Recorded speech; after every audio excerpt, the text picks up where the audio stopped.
ನಮಸ್ಕಾರ, ನಾನು ನಿಮ್ಮ ಡಾಕ್ಟರ್ ವಿನಯ್. ಇವತ್ತೊಂದು ಒಳ್ಳೆ ಟ್ರೆಂಡಿಂಗ್ ಟಾಪಿಕ್ ಬಗ್ಗೆ ಮಾತಾಡೋಣ. ಮಿಲೆಟ್ಸ್ ಅಂದ್ರೆ ಸಿರಿಧಾನ್ಯ.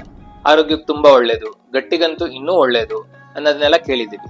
ಆದ್ರೆ ಕೆಲವೊಬ್ಬರಿಗೆ ಇದನ್ನ ತಿನ್ನೋದ್ರಿಂದ ಇಂಡೈಜೆಷನ್ ಆಗೋದು, ಬ್ಲೋಟಿಂಗ್ ಅಂದ್ರೆ ಹೊಟ್ಟೆ ಉಬ್ರ ಅನ್ಸೋದು, ಹೊಟ್ಟೆಲಿ ಡಿಸ್ಕಂಫರ್ಟ್. ಇನ್ ಕೆಲವೊಬ್ರಂತೂ ಸರ್ ಬೆಳಗ್ಗೆ ತಿಂಡಿಗೆ ತಿಂದ್ರೆ ಮಧ್ಯಾಹ್ನ ಊಟನೂ ಮಾಡ್ಬೇಕು ಅಂತ ಅನ್ಸಲ್ಲ, ಅಷ್ಟು ಒಳಗೆ ಗಟ್ಟಿಯಾಗಿ ಕೂತಿದೆ ಅನ್ನೋ ತರ ಫೀಲ್ ಆಗುತ್ತೆ ಅಂತ ಹೇಳೋದನ್ನೆಲ್ಲ ಕೇಳಿದೀವಿ. ಹಾಗಿದ್ರೆ ನಾವ್ ಏನ್ ಮಿಸ್ಟೇಕ್ ಮಾಡ್ತಾ ಇದೀವಿ? ಮಿಲೆಟ್ಸ್ ನಮ್ಮ ಡೈಲಿ ಲೈಫ್ ಅಲ್ಲಿ ಹೇಗೆ ಈ ತರ ಪ್ರಾಬ್ಲಮ್ ಬರ್ದೇ ಇರೋ ತರ ರೂಢಿ ಮಾಡ್ಕೊಳ್ಳೋದು, ಇವನ್ನೆಲ್ಲ ಇವತ್ತು ಎಕ್ಸ್ಪ್ಲೈನ್ ಮಾಡ್ತೀನಿ ಕ್ಲೀನ್ ಆಗಿ. ಸೊ ವಿಡಿಯೋನ ಕಂಪ್ಲೀಟ್ ಆಗಿ ನೋಡಿ. ಫಸ್ಟ್ ಆಫ್ ಆಲ್, ಮಿಲೆಟ್ಸ್ ಅಂದ್ರೆ ಏನು?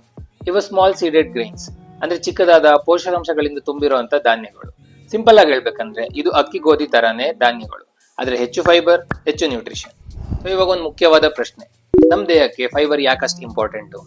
ನೀವು ಇತ್ತೀಚಿನ ದಿನಗಳಲ್ಲಿ ಗಮನಿಸಿರ್ಬೋದು, ಸೋಷಿಯಲ್ ಮೀಡಿಯಾದಲ್ಲಿ ಎಲ್ಲರೂ ಫೈಬರ್ ಬಗ್ಗೆ ಮಾತಾಡ್ತಾರೆ. ನಾವು ತಿನ್ನೋ ಆಹಾರದಲ್ಲಿ ಅಷ್ಟು ಫೈಬರ್ ಇರಬೇಕು, ಫೈಬರ್ ನಮ್ ಗಟ್ ಹೆಲ್ತಿಗೆ ಒಳ್ಳೇದು, ಕಾನ್ಸ್ಟಿಪೇಷನ್ ಆಗಲ್ಲ, ಹೀಗೆ ಸುಮಾರು ಬೆನಿಫಿಟ್ಸ್ ಬಗ್ಗೆ ಹೇಳ್ತಾರೆ. ಸಿಂಪಲ್ ಆಗಿ ಹೇಳ್ತೀನಿ, ಫೈಬರು ನಮ್ ದೇಹದಲ್ಲಿ ರೆಗ್ಯುಲೇಟರ್ ತರ ಕೆಲಸ ಮಾಡುತ್ತೆ. ಅಂದ್ರೆ ನಮ್ ದೇಹದಲ್ಲಿ ನಡೆಯೋ ಎಲ್ಲಾ ಪ್ರಾಸೆಸ್ ನ ಕಂಟ್ರೋಲ್ ಅಲ್ಲಿ ಇಡುತ್ತೆ. ಸೊ ಗಟ್ ಹೆಲ್ತ್ ಬಗ್ಗೆ ಮಾತಾಡೋದಾದ್ರೆ, ನಮ್ ಗಟ್ ಹೆಲ್ತ್ ಚೆನ್ನಾಗಿರ್ಬೇಕು ಅಂದ್ರೆ ಗಟ್ ಮೈಕ್ರೋಬಯೋಮ್ ಅಂದ್ರೆ ನಮ್ ಕರಳಿನಲ್ಲಿ 2 ರೀತಿಯ ಬ್ಯಾಕ್ಟೀರಿಯಾಗಳಿರುತ್ತೆ, ಒಳ್ಳೆ ಬ್ಯಾಕ್ಟೀರಿಯಾ, ಕೆಟ್ಟ ಬ್ಯಾಕ್ಟೀರಿಯಾ. ಸೊ ಈ ನಮ್ಮ ಒಳ್ಳೆ ಬ್ಯಾಕ್ಟೀರಿಯಾ, ಗುಡ್ ಬ್ಯಾಕ್ಟೀರಿಯಾದು ಗ್ರೋತ್ ಜಾಸ್ತಿ ಆಗ್ಬೇಕು ಅಂದ್ರೆ ಈ ಫೈಬರ್ ಆ ಗುಡ್ ಬ್ಯಾಕ್ಟೀರಿಯಾಗೆ ಪ್ರಿಬಯೋಟಿಕ್ ಆಗಿ ಫುಡ್ ತರ ಕೆಲಸ ಮಾಡುತ್ತೆ. ಇದರಿಂದ ನಾವು ಫೈಬರ್ ನ ಡೈಲಿ ಕನ್ಸ್ಯೂಮ್ ಮಾಡೋದ್ರಿಂದ ಗುಡ್ ಬ್ಯಾಕ್ಟೀರಿಯಾದು ಗ್ರೋತ್ ಜಾಸ್ತಿ ಆಗುತ್ತೆ, ಡೈಜೆಷನ್ ಸ್ಮೂತ್ ಆಗಿರುತ್ತೆ, ಕಾನ್ಸ್ಟಿಪೇಷನ್ ಕೂಡ ಆಗಲ್ಲ. ಮುಖ್ಯವಾದ ವಿಷಯ ಏನಂದ್ರೆ, ಸಿರಿಧಾನ್ಯಗಳು ಅಕ್ಕಿ ಮತ್ತೆ ಗೋಧಿ ತರ ಇನ್ಸ್ಟೆಂಟ್ ಆಗಿ ಶುಗರ್ ನ ಸ್ಪೈಕ್ ಮಾಡಲ್ಲ. ಸ್ಲೋ ಡೈಜೆಷನ್, ಸ್ಲೋ ಅಬ್ಸಾರ್ಪ್ಷನ್, ಅಂದ್ರೆ ನಮ್ಮ ಬ್ಲಡ್ಗೆ ಗ್ಲೂಕೋಸ್ ನ ತುಂಬಾ ಸ್ಲೋ ಆಗಿ ರಿಲೀಸ್ ಮಾಡುತ್ತೆ. ಇದರಿಂದ ಡಯಾಬಿಟಿಸ್ ಇರೋರಿಗೆ ಮಾತ್ರ ಒಳ್ಳೇದಲ್ಲ, ಇಲ್ಲದೆ ಇರೋರಿಗೂ ಕೂಡ ಮುಖ್ಯ. ಅಂದ್ರೆ ಮುಂದೆ ಡಯಾಬಿಟಿಸ್ ಬರ್ದೇ ಇರೋ ತರ ನೋಡ್ಕೊಳ್ಳುತ್ತೆ. ಮತ್ತೊಂದೇನಂದ್ರೆ, ಎಲ್ಲರೂ ಗ್ಲೂಟನ್ ಸೆನ್ಸಿಟಿವಿಟಿ ಹೇಳೋದನ್ನ ಕೇಳಿದಿರ ಇತ್ತೀಚಿನ ದಿನಗಳಲ್ಲಿ. ಸೊ ಎಲ್ಲಾ ಮಿಲೆಟ್ಸ್ ಗಳು ಗ್ಲೂಟನ್ ಫ್ರೀ. ಸೊ ನಾವು ಹಾಗಿದ್ರೆ ಏನ್ ಮಿಸ್ಟೇಕ್ ಮಾಡ್ತಾ ಇದೀವಿ ಅಂತ ನೋಡೋಣ.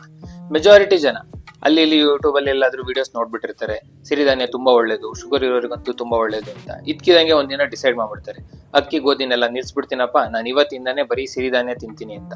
ಅದು ಸರಿಯಲ್ಲ. ಅದರಿಂದಾನೇ ಗ್ಯಾಸ್ ಇಶ್ಯೂಸ್ ಆಗೋದು, ಬ್ಲೋಟಿಂಗ್ ಇಶ್ಯೂಸ್ ಆಗೋದು, ಸ್ಟೊಮಕ್ ಅಲ್ಲಿ ಡಿಸ್ಕಂಫರ್ಟ್ ಅನ್ಸೋದು, ಕಾನ್ಸ್ಟಿಪೇಷನ್ ಆಗೋದು, ಈ ರೀತಿ ಎಲ್ಲ ಆಗುತ್ತೆ. ಸ್ಟೆಪ್ ಬೈ ಸ್ಟೆಪ್ ಸ್ಲೋ ಆಗಿ ನಮ್ಮ ಆಹಾರಕ್ಕೆ ಇಂಟ್ರೊಡ್ಯೂಸ್ ಮಾಡ್ಕೊಬೇಕು. ನಮ್ ಗಟ್ಟಿಗೂ ಕೂಡ ಈ ಮಿಲೆಟ್ಸ್ಗೆ ಅಡ್ಜಸ್ಟ್ ಆಗೋಕೆ ಟೈಮ್ ಕೊಡ್ಬೇಕು.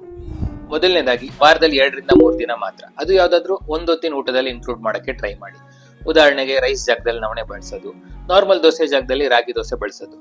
ಎರಡನೇದಾಗಿ ಈಸಿಯಾಗಿ ಡೈಜೆಷನ್ ಆಗುವಂತ ಮಿಲೆಟ್ಸ್ ನ ಚೂಸ್ ಮಾಡಬೇಕು. ಹಾಗೆ ವೆರೈಟಿ ಆಫ್ ಮಿಲೆಟ್ಸ್ ನ ಯೂಸ್ ಮಾಡಬೇಕು. ಹಂಗನ್ಬಿಟ್ಟು ಎಲ್ಲ ಸಿರಿಧಾನ್ಯನು ಮಿಕ್ಸ್ ಮಾಡಿ ಇನ್ಸ್ಟೆಂಟ್ ಮಿಕ್ಸ್ ತರ ಕುಡಿಯೋದಲ್ಲ. ಸಿಂಗಲ್ ಆಗಿ ಸಪರೇಟ್ ಆಗಿ ಯೂಸ್ ಮಾಡಬೇಕು. ಮೊದ್ಲು 2-3 ದಿನ ಒಂದ್ ತರದ್ ಸಿರಿಧಾನ್ಯ, ನೆಕ್ಸ್ಟ್ 3-4ನೇ ದಿನ ಇನ್ನೊಂದ್ ತರದ್ ಸಿರಿಧಾನ್ಯ. ಉದಾಹರಣೆಗೆ ಹೇಳ್ಬೇಕಂದ್ರೆ ಸಜ್ಜೆ, ನವಣೆ, ಆರ್ಕ ಈ ತರದ್ ಮೊದಲನೇ ಸ್ವಲ್ಪ ದಿನ ಟ್ರೈ ಮಾಡ್ಬೇಕು.